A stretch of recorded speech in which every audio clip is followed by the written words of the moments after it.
Good afternoon, everyone, and welcome to the Henry Latimer Center for Professionalism and the Standing Committee on Professionalism of the Florida Bar's second seminar titled Preventing the Other Pandemic, Lawyer Suicide and Awareness Prevention.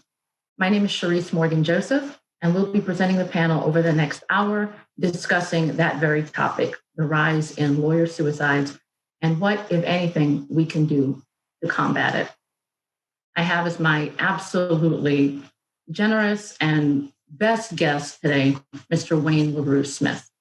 Mr. Smith, can you start out by giving an introduction of yourself and your specific awareness and knowledge of this topic?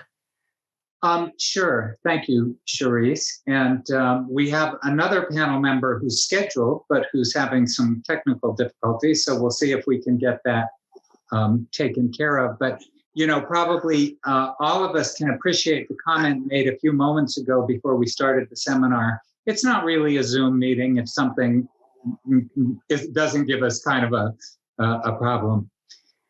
I don't have formal training in this field, but I've got a fair amount of experience personally and through the course of my career. So I'll tell you just a little bit about how it is that I landed in a place where the Center for Professionalism might invite me to be a part of this. I grew up in Reno, Nevada. My home life as a child was pretty chaotic with alcoholic parents, a lot of violence, a lot of issues that persuaded me at 17 that what I needed to do was escape. I enlisted in the Air Force, and from that, I determined that I was going to be the most perfect person possible. Some people will appreciate the notion of the best little boy syndrome. And I did just fine through undergraduate school. I went to graduate school. I applied to law school and was accepted. And during my second year of law school, my mother, who was driving drunk, was in an accident that killed her. It was particularly shattering to me at the time, as I didn't realize it then. It took some years to figure out that I was compelled at that time to face the issues that I had just sort of stuffed away. And a friend of mine said, here, snort some of this, you'll feel better. And that started the nightmare of my 6-year addiction to cocaine. I somehow managed in that process to take the Arizona bar exam twice. There's a story behind that. But was ultimately denied admission, having created, frankly, for lack of a better term, a real mess of things, personally, professionally, and financially. And it got worse during that 5 or 6 year period when my brother, who was my closest confidant and friend, ended his life by suicide. Contemplating suicide myself, I did decide that what most of us who get caught up in addictive disorders, that the solution to my problem was just to move somewhere else. And I came to Florida, where I eventually figured out the one thing that all of us should know and constantly be aware of, that wherever I go, there I am. I was fortunate to be introduced to the man who then was the executive director of Florida Lawyers Assistance. Florida Lawyers Assistance is a program that started with a group of volunteer lawyers in recovery themselves who wanted to help other lawyers. It has grown into an organization that for some 3 decades now, the Florida Bar has provided funding to, although it's completely independent of the bar. And it's just an incredibly remarkable group of people and organization that has helped countless thousands of lawyers like myself. To make that story short, through the help of FLA, I got into rehab. I was admitted to the bar in 1994. I've been practicing in a small firm in Key West, Florida ever since then.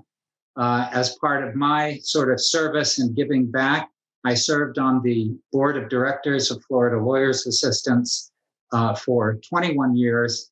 I'm now old enough to be a director emeritus. Have mixed feelings about that. For the last 6.5 years, I have also served on the Board of Governors of the Florida Bar. I am the Board of Governors official liaison for the Standing Committee on the Mental Health and Wellness of Lawyers. And throughout my time, particularly with FLA and with the Florida Bar and with another private suicide hotline, I bring more personal experience, but I've studied a bit and I've got some numbers I'll throw out at you as I go through this. But that's essentially how it is that I landed here to talk to you about the subject today. Thank you, Wayne. I appreciate that. That is great to hear. And like so many people who have experienced a personal loss with suicide and addiction, appreciate and understand and are grateful that you made it out and made it through and made it here to us. Let me ask you a couple of questions that we have for the panel. And if there's anything else that you'd like to add, we have saved time at the end for both questions and answers from our attendees and last thoughts and recommendations from our panel. The first question, what are some signs that you look for to be suicide aware, specifically in the high stress environment of being a lawyer? Great question, and I'm going to get to it, but I want to give a little bit of introductory data at the outset. Absolutely. First off, in terms of awareness generally, every 15 minutes, someone in the United States dies by suicide. Every 15 minutes. And for every suicide where someone, more than an attempt, there are 25 attempts. There are over 400,000 people that end up in a hospital or in healthcare as a result of a suicide attempt in the United States alone. Lawyers are 3.6 times more likely to suffer depression, and depression has a substantial link with suicide, both thinking and actual. And not only among lawyers, but among the United States at large, the most recent numbers as of 2019 that I could find is that suicides have increased by more than 30% in the last 2 decades. You know, and I personally think that might have a lot to do with the fact that we've moved into more of a virtual world where we have less personal interaction with one another.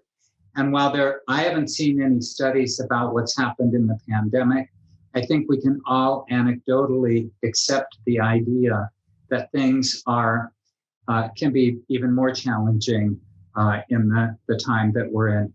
So again, a little bit more factual background, and I'm going to get to the answer of that question. In 2016, there was a real huge shift in the legal community at large in the United States, primarily as a result of a study issued by the Hazelton Institute together with the American Bar Association's Committee on Lawyer Assistance Programs.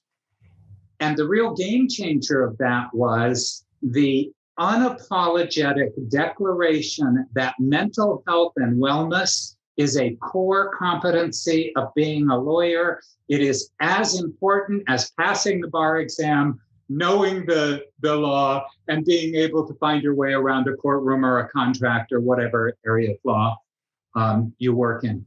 A core competency. And the reason they said this is that more than 20% of lawyers report harmful or problematic drinking.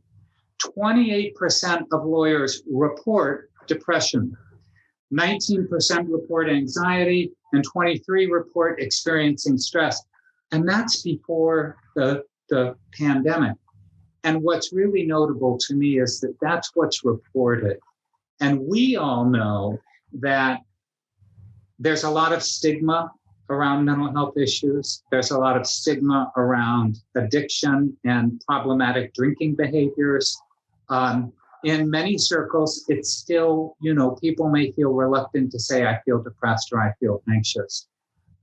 So I'll get more into the efforts later. But Charise, don't let me forget before we conclude to make sure everyone knows about the Florida Bar's Mental Health Helpline, which has been up and running for about a year now. The Florida Lawyer Assistance Hotline, both for lawyers and for judges, and some of their programs. But back to the question, which is, what are some of the signs that you look for to be suicide aware? Did I understand that right? Yes, that's correct. So in terms of signs on the part of other people, let's see if first, I'm going to throw the question out to our attendees. By the way, can they post something in the chat function? Yeah, they can post in the question and answer to be interactive. So if anything is in the question and answer, we'll see it and we'll ask the question live. Okay, well, and before we do that, it looks like we might have Jane with us. Finally. Hi, Jane. Oh, I tell you what, you got the most unworthy tech savvy. And I have a son who teaches IT at Florida State. He's a professor. And here you go. So I apologize. No worries. As a matter of fact, Wayne, I'm going to let you finish that answer, and then I'm going to ask Ms. Marks for introduction, and I'll ask her the same question. Well, why don't we, if you don't mind, let's hold the question, because I would really like Jane to be a part of addressing that question, because it may be one of the most important ones we address today. I would agree. If that works for you. Yeah. Ms. Marks, can you please introduce yourself? Tell us about your background. Yes, I am Jane Marks. I am a family therapist. What is my claim to fame? This is my 52nd year of doing this kind of work. I'm also been married to a husband who is in the legal field for over 50 years. And so I'm delighted to join you, even though I'm a bit late. I've got the worst tech skills in the state, but I'm here.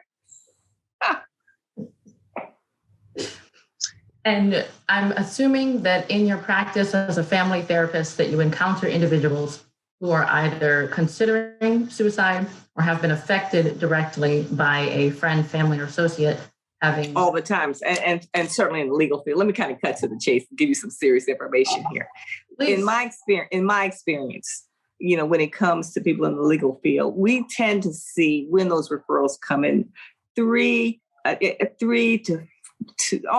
3.6 times more suicidal ideation among people in the legal field than we do other professions. It is extremely high. It used to be dentists, but I've been in the field so long, I've seen the changes over the years, and I think this has happened for so many reasons. By the time they get to us, things are pretty critical. They don't usually get to us in the beginning, which would be a nice thing to happen, and I think a large part of it is, lack of recognition of the symptoms. Sometimes when you are working, 7 in the morning to 7, 8, 9, 10 o'clock at night, you don't recognize it because you're always very task oriented. You just don't see it. And I think the other risk factors, that include so many, because you guys have work that, it's interesting to me because there's so many occupational hazards when it comes to lawyers. And these are the kinds of things I talk about all the time. For example, you got long hours of work. So many of you are isolated. You've got very contemplative kind of work where you're focused. It's not physical work. In my experience, so many of the lawyers that have come in, of course, they can always out intellectualize me. And then we pivot back around to this, the fact that a lot of them are very pessimistic. I don't know whether it's time in the business, but I find that to be the case. Too many times lawyers are exposed to significant dire situations, also, and I'm talking about people in the direct lines. They are dealing with a lot of difficult cases and a lot of difficult personalities. These are not easy personalities that you're managing. So you're, in a lot of ways, you're operating like therapists. And then if you're not in that situation, let's say you're in big law firms, then there's a pressure to make more money or to do more hours. There's inherent pressure. Then, of course, you're competing with other people. And even in state government jobs, where you're working for companies, still there is that situation where there's a lot of competition. And a lot of times lawyers on those front lines are lone rangers. So we're more likely to see anxiety, depression. And then you add the pandemic on top of it. So what you got this year is truly an increase in anxiety and stress. If in fact your family members, there was a predisposition towards anxiety and stress, and you hop on and you get into this particular field, a lot of times it's a recipe for, certainly a depressive episode. So I think that kind of gives you a taste of what at least my experience base is. It does. Thank you so much for that. I liked how you put that when you said there's so many occupational hazards in the legal profession. As someone who regularly works 12 hours a day in largely solitude, sitting here in my home office, I can appreciate and understand that. Ms. Marks, the question that we were discussing right before you came that we wanted to get your opinion on was this. Mm-hmm. What are some signs that you look for to be suicide aware, specifically in the high stress environment of being a lawyer? Okay. Yeah, well, first of all, it does depend on the individual, but typically you will hear someone mention it, that they want, to hurt themselves in fashion. They feel, but before they get to that point, here's what they're going to say. They kind of feel hopeless. Sometimes you will see, depending on the personality, you will see rage or, anger that's a little bit out of control. Sometimes, people in this field feel trapped, like there's no way out. I'm trapped. I've got a family. I'm just trapped. A lot of times you'll see increasing alcohol use. Back in the day, we used to see a lot of increased marijuana use, but now that it's so much more acceptable, it's not even on the radar. We see a lot of withdrawing from friends, family. That it's just that underlying, and I'm just thinking out loud now, underlying agitation. Sometimes you see dramatic mood changes. People who have like lots of work will say, I just don't feel like I have a sense of purpose. Or alternatively, I've heard things like, I'm feeling lost, or why did I happen to get into this field? Or I don't feel like I'm making a difference, or I feel like the outcomes are not what I had anticipated. And again, these are, a lot of times these are people who've been in the field for a long time, or sometimes even newbies. So, to me, when kids apply to law school, one of the things that I say when they're coming to my office is, look, emotionally, do you think you have the chops to manage all this? And I talk about these things with them, this is not as easy. Don't get me wrong, the law is a very seductive field. It is so seductive because, it used to be, we used to tell young kids, listen, you go into the law and the world is yours because you can pivot into so many areas. The problem is that we never talked about the downfall. So you need to be prepared for all of it. So, thank you. Wayne, did you want to take that? Yeah, and there's a piece I would add is that because we're in a pandemic, and I'm speaking as someone who I do a fair amount of trial work. I attend various local bar functions, that sort of thing.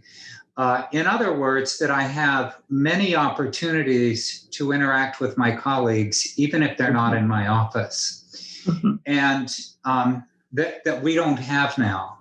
And one of the things I've been doing over the course of this year is making it a point to set up FaceTime calls, phone calls, even if it's text messages, but reaching out to people that I would ordinarily have some interaction with, because I can't be aware if some of those signs are being exhibited if we don't have any connection. So look for opportunities, even if it's a Zoom call.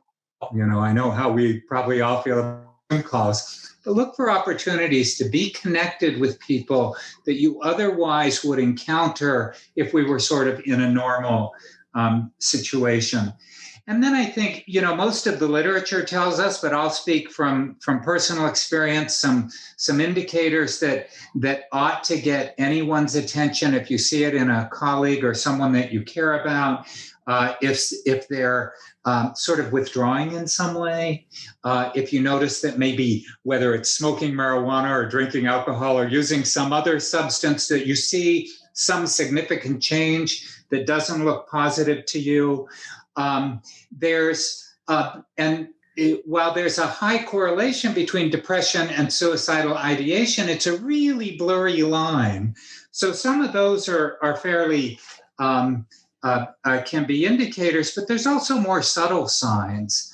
I'll tell you personally, Jane, you didn't get to hear as in my introduction. I've actually had two suicides in my immediate family. One, my brother. We did not know until after my brother had died that the night before he had taken all of his most prized possessions and carried them to a dumpster about a half a block away and threw them all in the dumpster. Oftentimes, and so one, really out of character, and two, he wasn't moving to Norway or some other place where it would be impractical to move things. So if you see some changes that look concerning, just pay attention. I also think that most people who have a level of ability to just be a human being on the planet with some level of empathy for family and friends, you're going to notice if something's not right, even if you can't really put your finger on it. And my encouragement would be to pay attention to that. And then it'll probably be another question, and I hope it is, but then do something. Don't be direct. You're right. Don't just sit alone and wonder about it, and don't engage in gossip with somebody else of, gee, have you seen, I saw so-and-so, they were, hammered out of their mind 3 times last week, because that's not helpful. Right. Great pivot point. Let me ask you that. When you see those signs, the withdrawing, increase in alcohol use, the sense of purpose, what are the best ways or the most appropriate ways to provide help or support? Just like Wayne was just saying, you've got to be direct. You've got to be willing to listen. And the tough part is not being judgmental, because you want to get in there and fix it, but you can't always fix it. Yeah, and to the extent that you can be involved, I think that that was a great point.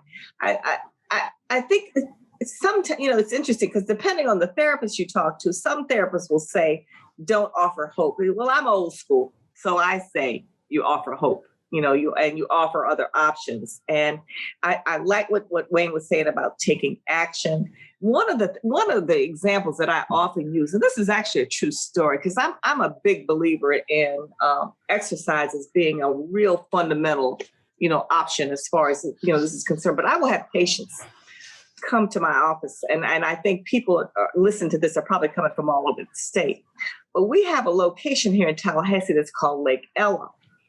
And someone will walk in my office and say, "You know what? I feel I'm having these horrible thoughts, these suicidal thoughts." And, your inclination as a therapist is to say, "All right, you got an option. We're going to call 911 or we're going to get you up to the hospital." But I've done something a little differently this last year, and it has made a difference. I said, "Okay, I hear you. And I'm ready to go ahead and call the psych response team. But I want you to do something for me first. I want you to go to Lake Ella, and I want you to walk around that lake 8 times, and then you come back on telemedicine, and let me take a look at how let me just tell me what I see." And what I see is a difference in terms of how they're managing that critical moment. Now, this is a patient who's willing to listen. A lot of times you're not going to have patients that actually follow through. But let us say you have a friend, and that friend is just talking, it's got you a little scared. So you take that friend and you say, "You know what, we're going to walk for 2 or 3 miles. And if you still feel this way, I will accompany you to the emergency room. Or we will make arrangements for you to get there so that someone can make a real assessment." Now, if somebody has a knife in their hand, this isn't going to happen.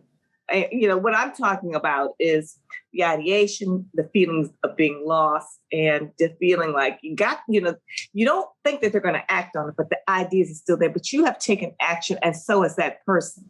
And what happens generally is that you'll see this, you actually can sense it, at least I can sense it, that it's been a shift in the serotonin by the time they get back with me, and there's more clarity in that particular moment. So again, this is not for all cases, but certainly works in some situations.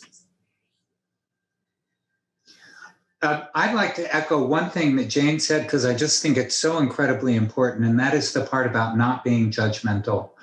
I've had more occasions than I can count where I have had lawyers in crisis call me, particularly my community down here.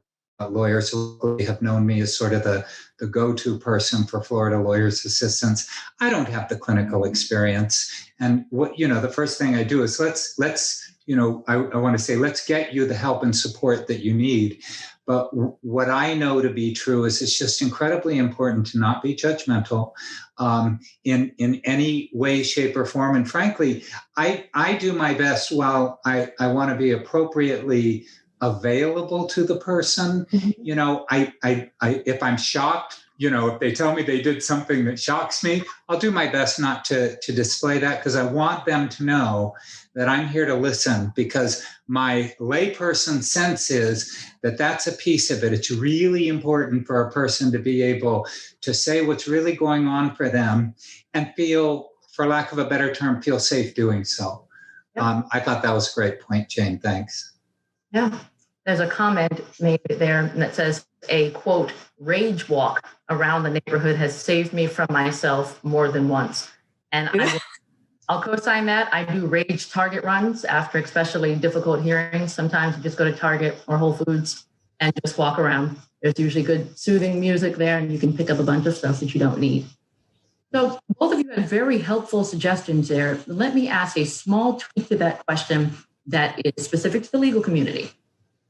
So we have, by the nature of the design of our system, an adversarial system. So when you go against opposing counsel, it's designed to be combative. And certainly in many of the areas of law that are practiced, there's a move now towards collaborative practice. But generally speaking, you and your opposing counsel, as the name implies, are still adversaries against each other. When it comes to an opposing counsel or someone who is outside of your inner circle, outside of your friend or relative, how do you ask that person if they're considering suicide, or is it appropriate to suggest mental help or professional help without making matters worse? How do you tread that delicate line of seeming like you're invading a private space with someone you don't really know? I'm not sure I understand the question. Are you saying that, let's say you are in a case and you have observing the other attorney, and the other attorney looks exhausted, it's got big lines underneath their eyes, or anyway, there's just something about them. They look disheveled, or something about them sends a signal to you that, something's up here. Is that what you're saying? Yes. And from personal experience, I've had this happen before. I ignored it, thinking it wasn't my business. I didn't know her well enough to say anything. And she was disbarred 2 years later for cocaine abuse. So in that situation where you don't really know your opposing counsel, and again, by the design of the system, we're supposed to be adversarial. How do you then suggest professional help, ask if they're okay, ask if they're considering suicide, or anything around the mental health questions without making matters worse or treading that delicate line of not knowing someone? That's interesting, because sometimes people like that, they're going to react quickly and very negatively. But on the other hand, if you can disarm a person, that's what I always teach my patients. If there's a way to disarm a person, to say, I have a hunch that this case has been exhausting for you. See, one of the things that I look at when the person, I've been at this so long, when a person walks in my office and I see those dark circles under that, there's almost a grayness that I see with patients who are experiencing, extreme acute depression. And I'll say something like, it looks like it's been very tough for you these last couple of weeks. Or before I even get into it, I never ask the question, I guess I should, because all TV therapists do. And how are you feeling? I just never ask that question, because it first of all, it puts a person off, but I will make an observation, and you can be wrong about your observation, but usually somebody will come back and correct you. Are you like me? Are you having trouble with your sleep? In other words, if you can pivot some of the information back to you, it disarms the person, and they're more likely to at least give you a window. If they don't give you a window and you make that observation, you sometimes cut off, future communication. But if you can say, I have a hunch, or I have a feeling, or, you seem like it's been a very tough week for you. You kind of make a benign statement first, or 2 or 3 benign statements, and see if you can get that door open. Once it's open, it's easy. There are all kind of statements you can make. You know what? Now, for me, one of the ones that I'm very comfortable with is I myself, I have panic disorder. I am so free about that. I say, look, I got anxiety disorder. I get it. Once I say that, it opens it up. Of course, I'm a therapist. Now, as a lawyer saying that to another lawyer, a lot of lawyers, at least in my experience, are initially afraid to talk about it unless they've been in therapy before. They don't feel free, and for so many reasons. Think about it. Think about when you guys apply for the bar. I can't tell you how many letters I've had to write to say, you know what, this person's got medical clearance. So they're a little bit afraid that that somehow somebody is going to go back and take a look at their mental health. And somehow there's going to be something down the line that says, you know what, this guy or this girl has mental health issues, so I can't trust her. So a lot of that requires education on the part, we as a country. See, I'm hoping that we're going to pivot back to mental health as being a key issue. We keep talking about it, but the instruction is coming from fields like yours. It's coming from, let's say, the dental field or inside the legal field, but not necessarily as a national initiative. So that's my hope. Of course, I've been at it for a long time. So, I like your question. And I think it certainly, it certainly has so much value for so many people. But I also know sometimes it's a little scary to step into it, because sometimes you get some reactions. I know I've been in court sometimes with some lawyers that I made the wrong statement, and then I thought, I stepped into it. And you're right. It's a difficult road travel, but the more you say to another person, you know what, I have a hunch, or my sense is, and then if they don't give you any wiggle room, then stay out of the kitchen.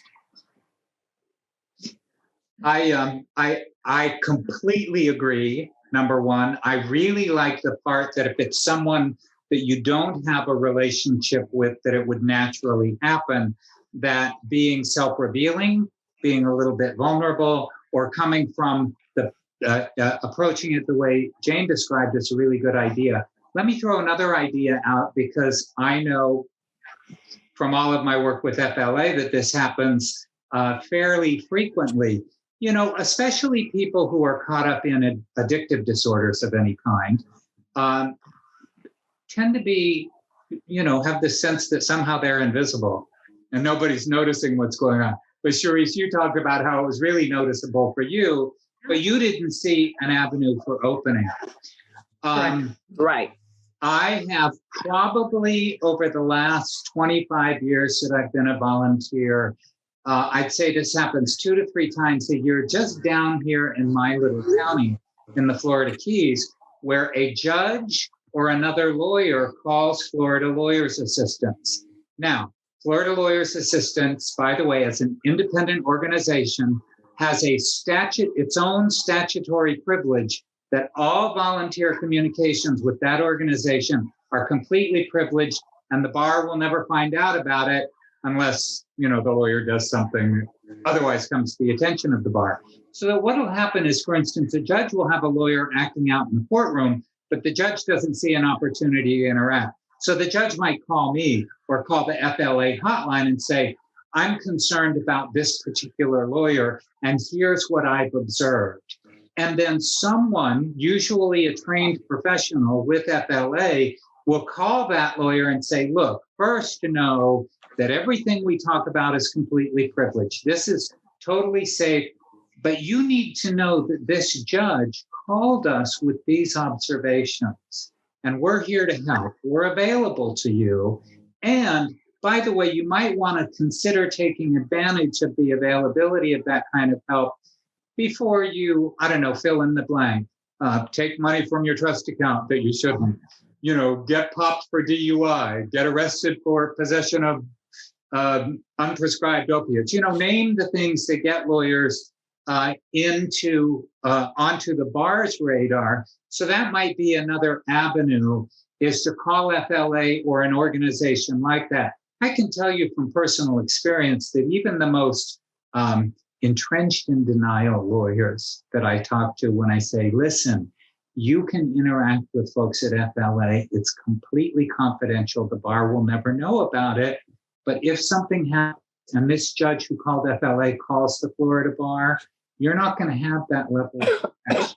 So sometimes that's another avenue unique to us as lawyers that, if you totally don't know the person, you might consider that option. And of course, or reach out to someone who knows them better than you do, that might be in a relationship where they might be willing to listen. I can tell you from my own personal experience, when I was, buried in a mountain of cocaine, I was not paying attention to the lawsuit summons that were getting posted on the door.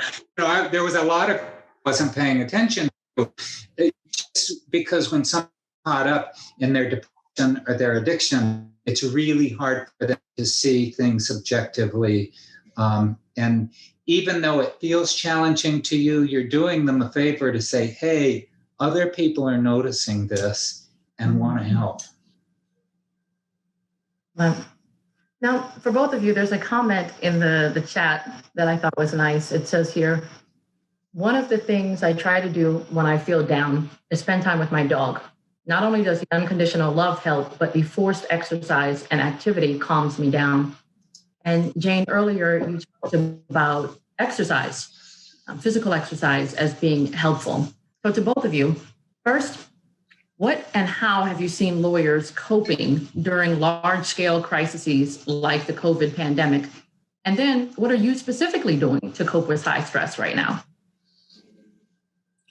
Okay. Well, from my experience, in terms of coping, what I've seen is that more people are participating in exercise. And of course, I see that as the key, and I have to laugh because not the Peloton bikes, but the Fit Nation bikes or the Slim Cycle bikes, which are much, much cheaper, by the way. They're $200 versus $2,700, makes a big difference, and they're doing it from inside. So what we have a lot of folks doing, though, is learning how to do really practicing mindfulness. And one of the easiest ways to do it, of course, is on the apps, Headspace, Calm, and Breathe. I mean, almost everyone I know, I will say, well, which one are you using? And they'll say, well, I'm using Breathe, or I switched to Calm. And for those, we certainly some people lost their positions because their whole units have been wiped out. And so I had one lawyer say, look, I switch from month to month, whichever one I get free for that month I'm using. And so just being very resourceful. I've seen an uptick in yoga and in Tai Chi. I have seen, now one of the things that I even have my patients do, which lawyers find, and I say this for males, not females necessarily, but I say this as part of there are 4 or 5 things I have all my patients do even before I start my work, because I like to see what maximum functioning is, which makes me a little bit different because I'm more of a life coach. And I will say, here's what you're going to have to do for me every single day. The first thing is that I want 45 minutes worth of cardio every single day before I even sit down and test you, because I want to know what maximum functioning is. The second thing I do is I make them remove caffeine and alcohol just for a week. You only have to do this for a week. The third thing is I change the diet, and most of my patients, and they have to do this, they have to eat between 15 and 20 grams of protein three times a day. So what I do is I straighten out the blood sugar, because, blood sugar is all over the place. The fourth thing, of course, is meditation, and again, and with some sort of app. But the fifth thing, which has been surprisingly helpful to a lot of my patients, I say this for lawyers because lawyers will tell me, well, Jen, I don't just do this kind of stuff. Well, it's an old-fashioned concept where I have them sit in a bathtub for 15 to 20 minutes every other night. And in that bathtub, I have them put a quarter cup or third of a cup of baking soda and Epsom salts with lavender or mint in it. 2 things happen. One, I'm forcing you to sit still. And then the second thing is that, of course, the lavender and the Epsom salts, that really does help. It's soothing to the muscles. And what I'm trying to do is clear out tension and anxiety. And listen to this. Within a week's time, most of these people that call me will come back and say, well, Jane, I feel 40% better. I think I can manage. They didn't really need therapy. They needed to change the self-care part of their lives. And once they did that, it made a big difference in clarity. And so to that extent, during the pandemic, self-care becomes a critical part. It's not, it can't be like an option. You know what? I think I'll go do this. It has to be part of your daily life, at least for right now. Now, when the pandemic is over, we can go out and about, and we can socially connect, and we can be creative, and we can pick up, and we can give people hugs. We're so starved of all these things right now. Then it'll be different. We'll have other ways to self-soothe and to soothe others. But for right now, we got to social distance, mask up. So you can't even see people's expressions, except on these Zoom calls. Thank you for that, Jane. Wayne, how do you see people coping, and how are you coping specifically? Well, and first of all, one comment about the dogs. I have a dog, and I have the exact same experience.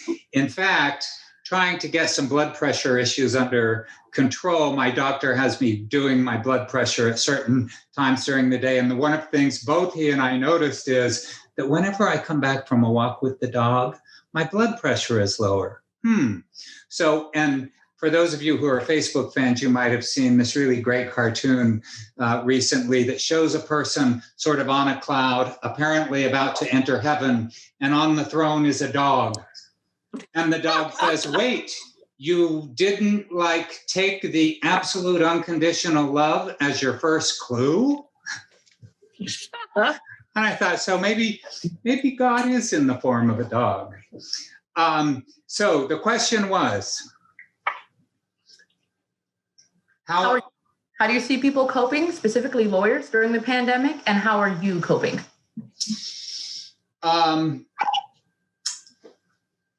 I think the answer for me is really both. It's the same answer to both questions, because I'm certainly trying to emulate what I see others doing. So number one, to the extent that I can, without putting myself or others in danger of getting infected unwittingly, I look for opportunities to connect with others. I'm being more mindful about, every single day I'm reaching out to a friend or a colleague for no particular reason, but to just say, I want to check in with you. If you've got 5 minutes, let's chat on the phone, or let's get on a call. Where we can, my spouse and I go out to a park and meet some other people where everyone can be, usually with the dog, where people can be appropriately distanced from one another, but have that personal interaction. There's every week for the lawyers and paralegals out there who might be interested. This one's for lawyers. Florida Lawyers Assistance, just for the pandemic, has a weekly 1 hour sort of group therapy for group chat session on dealing with the stresses and unique issues of the pandemic, led by the staff psychologist at FLA. And Charise, we can arrange for all the attendees to get information about that by email. I'm participating in that just because I find it helpful, and it's focused on the pandemic. And I have become more mindful about physical exercise, that I often sort of let it slide. But I'm certainly doing my best. 45 minutes every day. I might not be there every day, Jane, but I'm close. But so for me, it's about two things: sort of really stopping to pay attention about where I'm at and, what I might be sort of lacking or needing, number one, and reaching out and connecting with others so that I can offer that support for them. If it's okay with you, Charise, I'm going to answer a question that's in the Q&A because I want to answer it live. I was just going to ask it, please. The question is whether FLA services are available to firm staff or just for lawyers. And I can tell you it's not just for lawyers, although the primary focus historically has been lawyers. Recently, FLA has started a number of programs for paralegals. And I'll give it a plug now because I don't want the end to occur. Something extraordinary that the Florida Bar Board of Governors has done under the really remarkable leadership of our current president, Dory Foster Morales. The bar has instituted a helpline. It's a 1-800 number. It is handled by a professional organization of licensed therapists. The bar, it's all completely insulated from the bar in terms of confidentiality. It is free to Florida bar members and is free to Florida registered paralegals. When you call that number, which by the way is, and I'll put it in the chat as well, 833-351-9355, as a member of the Florida Bar or a Florida registered paralegal, you would be entitled to 3 full therapy sessions through that service with a therapist. Again, the bar never gets any of the records, doesn't even know your name. The bar has been really careful about maintaining that confidentiality appropriately. And it's 3 free therapy sessions. So there's another option that this program was going to be rolled out later than its actual debut, which was May of last year.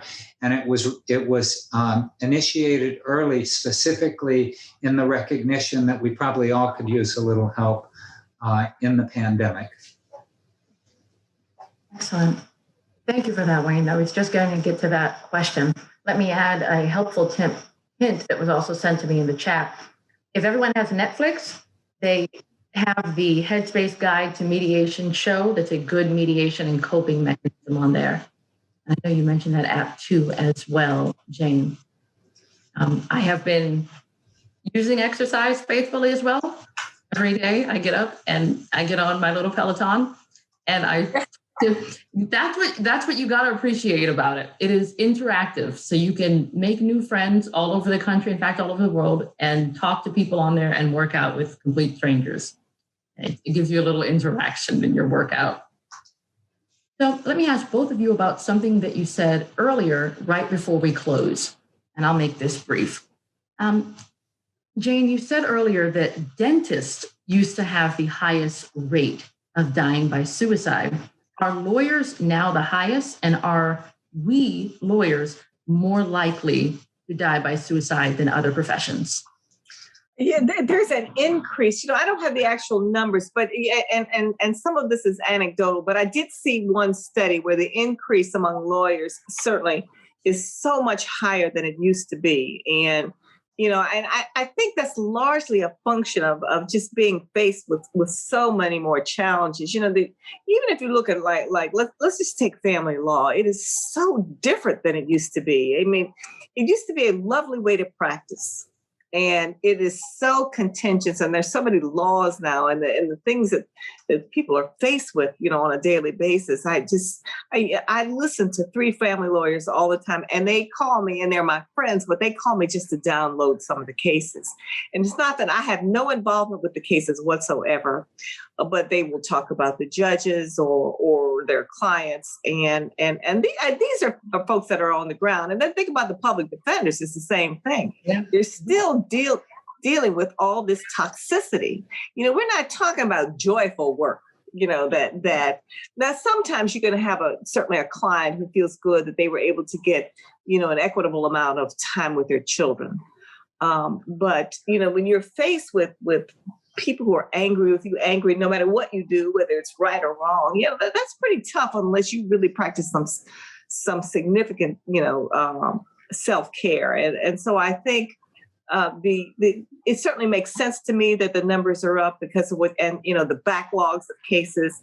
I have a daughter-in-law who's an attorney, and of course my son is trained as a lawyer. And then I've got a husband who's a lawyer, and lots of relatives. So, I've lived with this for a long, long time, and I listen to the nature of what they're talking about and what they're faced with.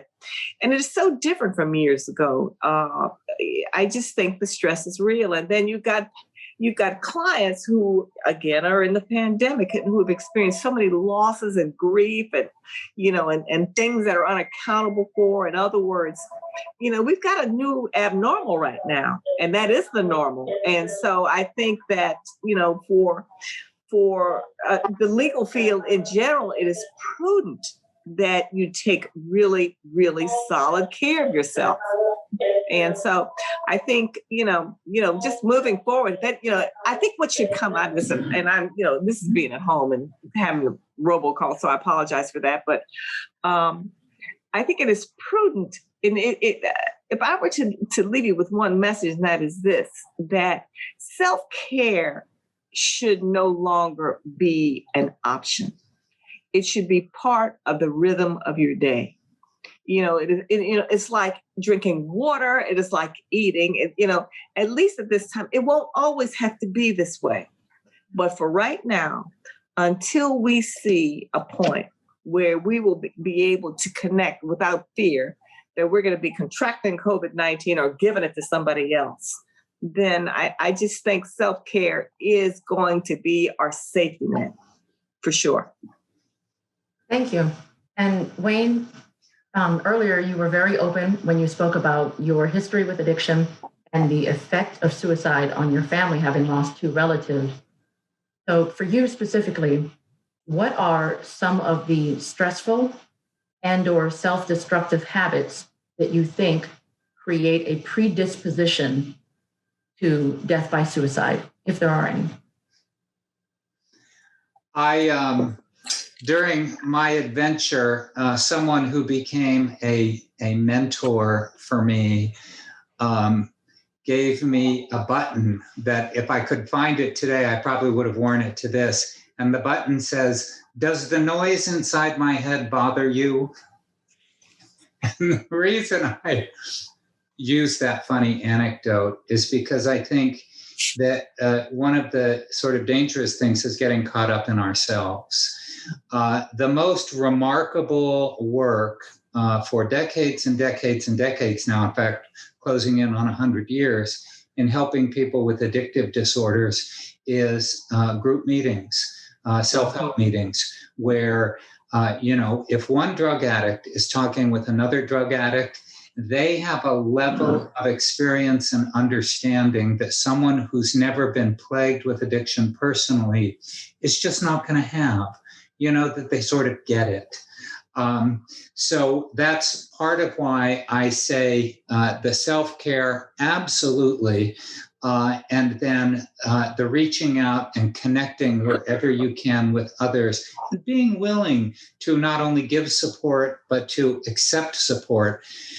And I'll finish that answer with one more thing that really has been brought to my attention in a concrete and explicit way in the last couple of years, and I hadn't thought of it in these terms. But we as lawyers, and I know certainly therapists as well, experience what others are now calling vicarious trauma, right? If you're a lawyer, you happen to notice that when you spend an hour with a prospective client or a client who's just, really tied up like a pretzel over whatever issues are going on in their life, you feel it.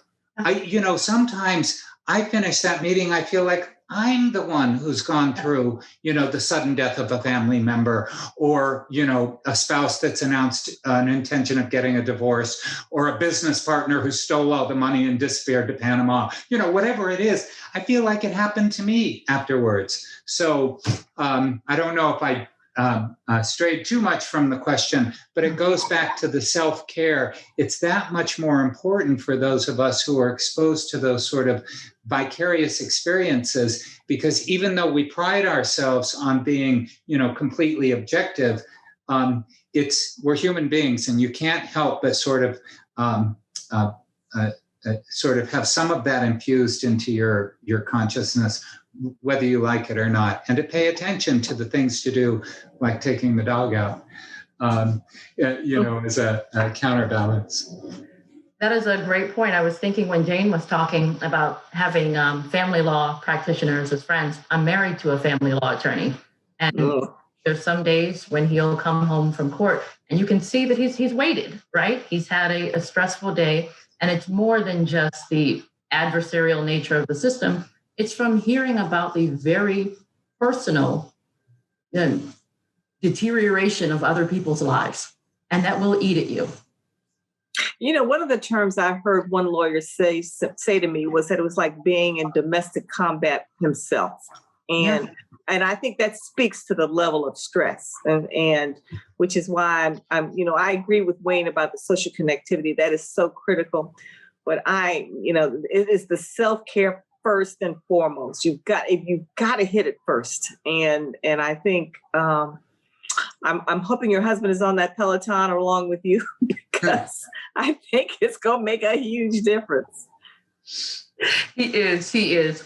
So let me also give a shout out for my other board, the Florida Board of Governors Young Lawyers Division. We have been doing for the last year the stigma-free YLD hashtag under the same concept of making it acceptable to say mental health awareness and knowing your mental health and being able to say that you're not okay, and it not being judged or made a stigma by any of your colleagues within your firm or office or outside.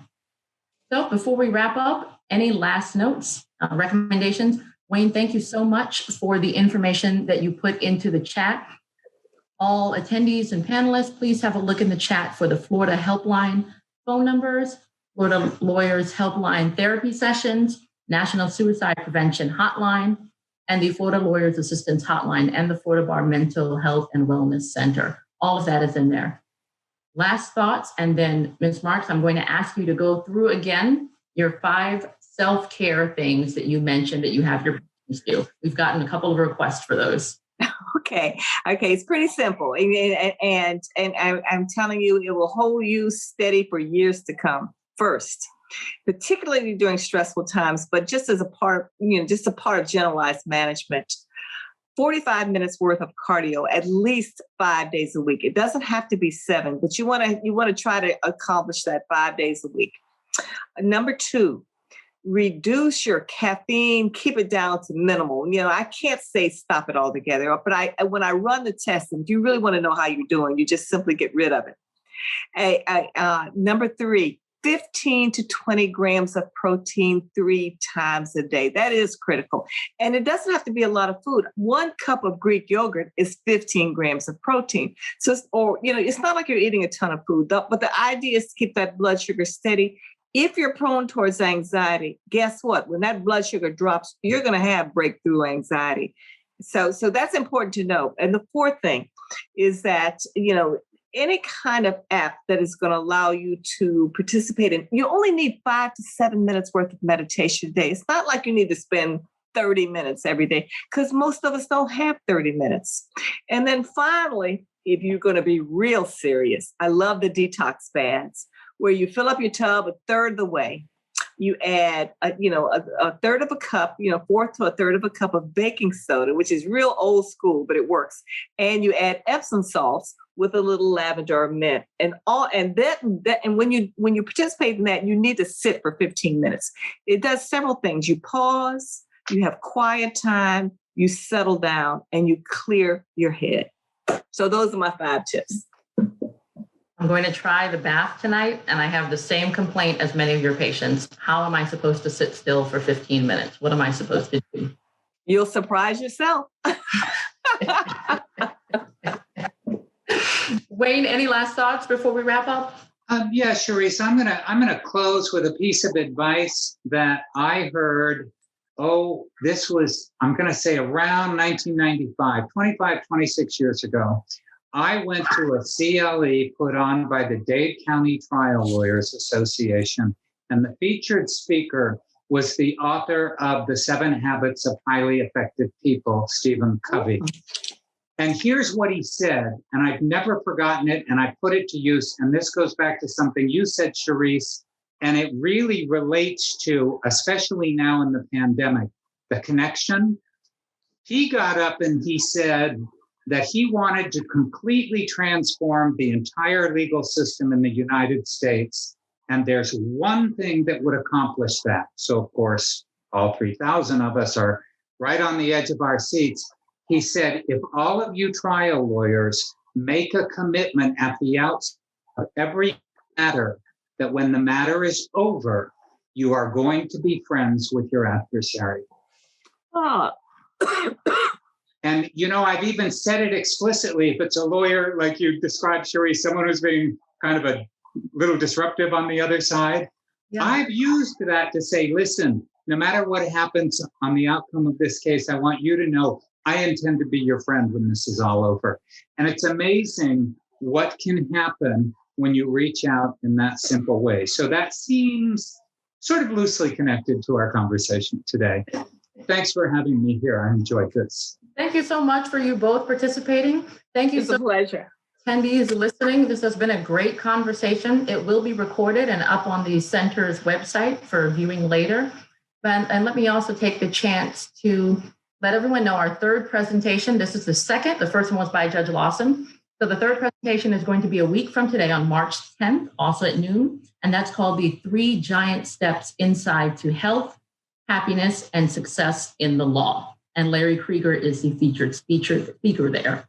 Thank you, everyone. Enjoy your lunch break now that we've taken up completely. I hope you learned something today. I certainly did. Thank you again, Ms. Marks. Thank you, Mr. Smith. Thank you. Take care.